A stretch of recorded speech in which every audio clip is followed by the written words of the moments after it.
भारत के राष्ट्रपति का चुनाव कैसे होता है? सबसे पहले होने वाला उम्मीदवार भारत का नागरिक हो, उम्र 35 वर्ष से ज्यादा हो, लोकसभा सदस्य बनने लायक हो, किसी लाभ के पद पर नहीं हो, करीब 50 सांसद या विधायकों के समर्थन के बाद उसे निर्वाचन आयोग में आवेदन भरना होता है। कौन चुनता है राष्ट्रपति? इस चुनाव में देश के 776 सांसद और सभी राज्यों के 4120 विधायक हिस्सा लेते हैं। कुल वोटर हुए 4896। कैसे डाले जाते हैं वोट?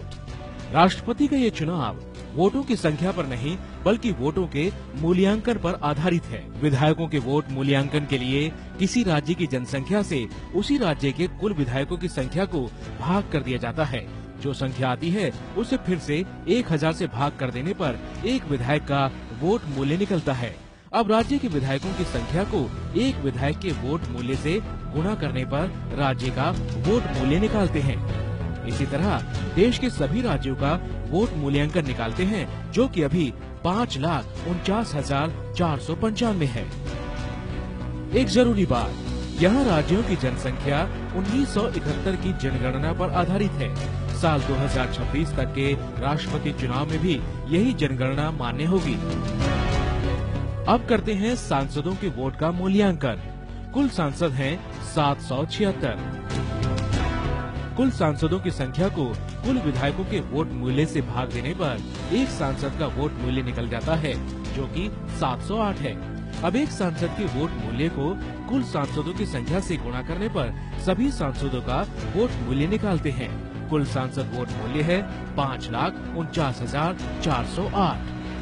अब सांसदों और विधायकों के वोट मूल्य को जमा करके हम राष्ट्रपति चुनाव में पड़ने वाले कुल वोटों का मूल्य निकाल सकते हैं, जो कि है 10,98,903। चुनाव जीतने के लिए कम से कम 5,49,442 वोट चाहिए। सांसदों को वोटिंग के लिए हरा और विधायकों को गुलाबी मत पत्र दिया जाता है। इसमें उन्हें सभी उम्मीदवारों को अपनी पसंद के हिसाब से क्रम में डालना होता है। कैसे की जाती है वोटों की गिनती?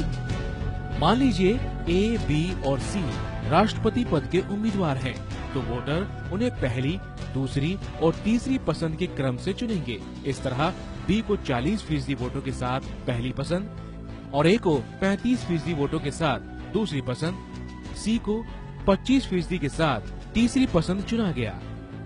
सबसे कम वोट पाने वाले को रेस से बाहर कर दिया जाता है और उसके वोटों को पसंद के क्रम के आधार पर B और C में बांट दिया जाता है। इसके बाद जिसके वोट 51% या उसके पार हो जाएंगे, वो राष्ट्रपति घोषित किया जाएगा। अभी एनडीए के रामनाथ कोविंद और यूपीए की मीरा कुमार राष्ट्रपति पद के उम्मीदवार हैं। 20 जुलाई को भारत के नए राष्ट्रपति का नाम घोषित किया जाएगा। ये है एबीपी न्यूज, आपको रखे आगे।